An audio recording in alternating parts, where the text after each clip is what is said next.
ગઈ તારીખ 10/9/2024ના રોજ કાપોદ્રા પોલીસ સ્ટેશન હદના શ્રીજીનગર વિભાગ 2 સોસાયટીમાં પતિએ પત્નીને કપડાં ધોવાના ધોકા વડે માથામાં ગંભીર ઇજાઓ પહોંચાડેલ હોય અને મરણતોલ ફટકા મારેલ હોય, જે અન્વયે આ કામના આરોપી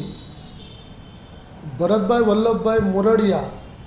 રહેવાસી શ્રીજીનગર વિભાગ 2 સાગર રોડ કાપોદ્રા સુરતનાઓ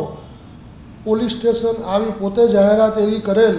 કે મારી પત્ની સાથે મારે અવારનવાર ઝઘડો થતો હોય અને એ મને માનસિક ત્રાસ આપતી હોય અને મારા બાળકોને પણ પરેશાન કરતી હોય. મારે એની સાથે ઝઘડો થયો અને આજે બપોરે 12:30-1ના સુમારે મેં એને માથામાં ધોકાના ફટકા મારેલ છે અને એ બેભાન હાલતમાં ઘરમાં પડેલ છે તેવી હકીકત જાણ કરેલ, જે અનુસંધાને કાપોદ્રા પોલીસ સ્ટેશને ત્વરિત એક્શન લઈ અને